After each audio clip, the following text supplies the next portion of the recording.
Welcome to Pisic, David here, and if you're tired of camera apps trying to shove as much stuff on screen as possible, then this one might be for you. This is Camera M. The M stands for manual because according to developers BXB, Camera M is designed for one thing: to help you take truly amazing photos with manual camera controls.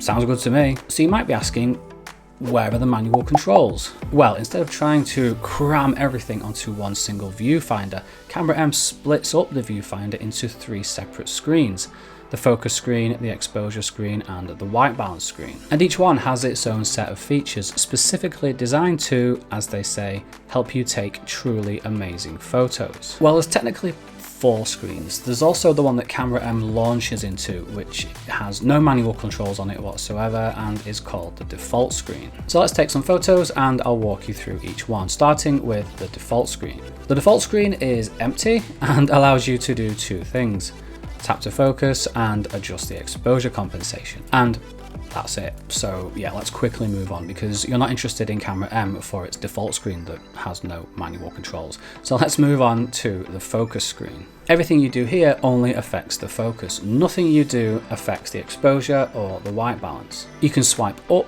and down to manually focus, and you get all sorts of goodies to help you, like a distance scale, a loop that you can move around, focus peaking which you can use at the same time as the loop, and 2 presets, all expressed as nice colourful icons with buttery smooth animations. Once you leave a screen, if you've actually set something manually yourself, the icon for that screen will turn orange to let you know that those settings have been dialed in and locked, which I like. So with our focus locked, let's move on to the exposure screen, which features, as you'd expect, manual exposure controls. Now, I've used my fair share of manual exposure controls in camera apps, but Camera M implements them in a way that I've not seen before. ISO and shutter speed are split between 2 sliders on the left and right hand sides of the screen, and if you swipe on one, Camera M will take care of the other automatically. You can of course take control of both or neither and leave them to do their own thing. Helping you achieve an accurate exposure are a luminosity and RGB histogram,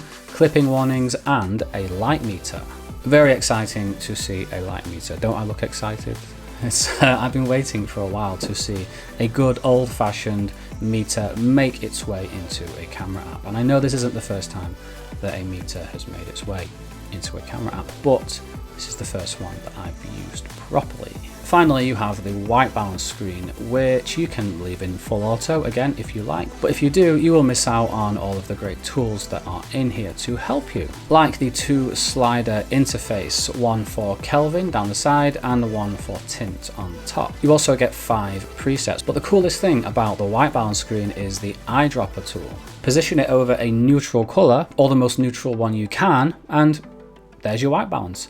Now you can obviously see how the white balance looks in the viewfinder, but to make sure you're not clipping in any colors, you can turn on the RGB histogram here too. So some really cool and comprehensive tools available across all 3 shooting screens. You also get a lot of really nice options in the shooting menu, and to see what they are, you can just tap this little question mark to bring up the labels. So you've got your location, image formats, including multiple timers, burst mode, live photos, depth mode, and even bracketing is here. And finally, helping you with your composition, you also get some different grid and level options, including one for pitch, so you can have some fun with that. So with its really powerful tools, some of which I've certainly never used in a camera app before, does Camera M live up to the promise of being able to help you take truly amazing photos with manual camera controls? Because taking great photos with manual controls is about much more than just some pretty icons with lots of manual controls and some slick animations. Equally, it's about the experience, how well the controls work to help you,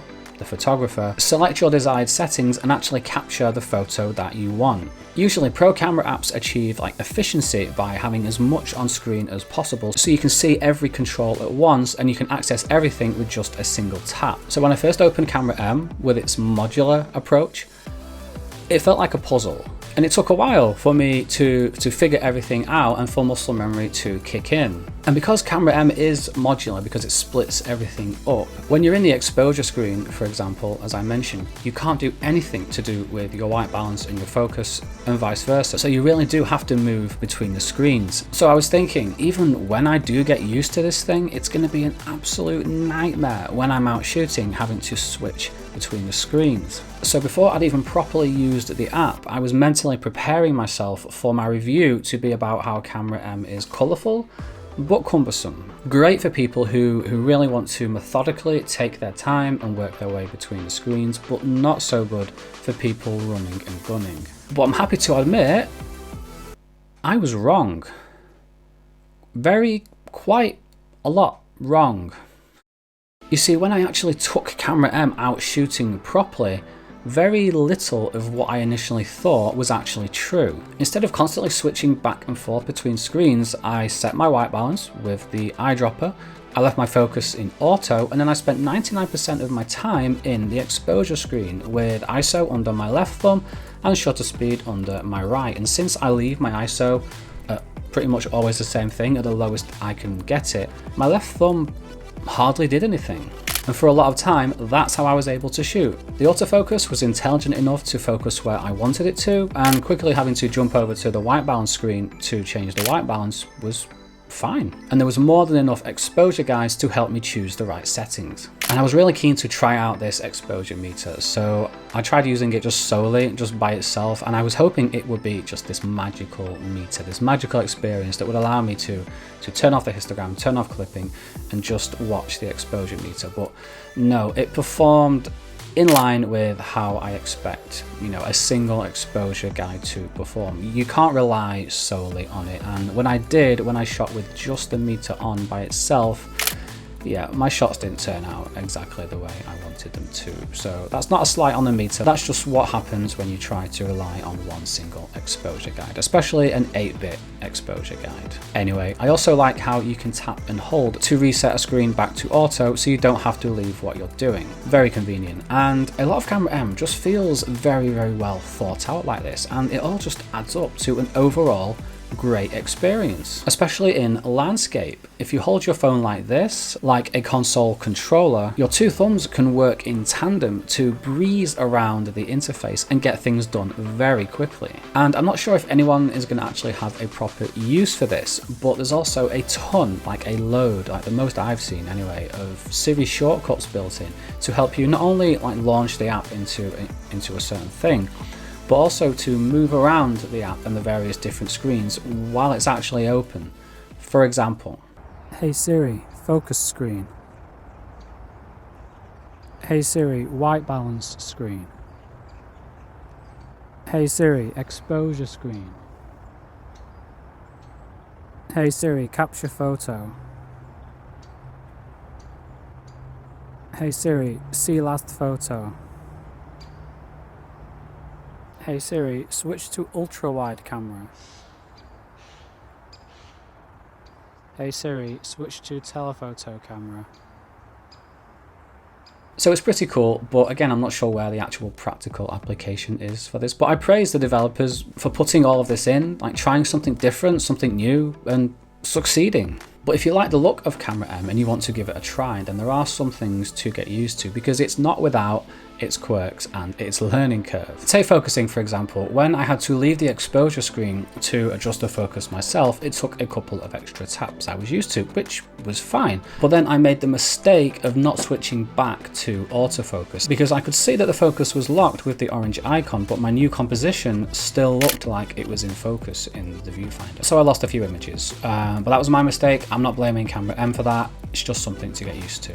In terms of actual issues, the main one is the sheer volume of errors, like bugs and crashes that I've experienced, which has really slowed my shooting down. I was switching between the iPhone 12 Pro and the iPhone XR, and the majority of the bugs appear to be with the iPhone 12 Pro, so that might be an iPhone 12 Pro thing, and I'm sure they'll get ironed out over time, because BXB really seem to be keen on updating their app. And there's a few other little minor things, like how the bracketing is fixed at plus and minus 2 stops, which makes it very limiting, and the vast majority of you won't be interested in Camera M for its depth mode, which is a good thing because it's a very strange experience.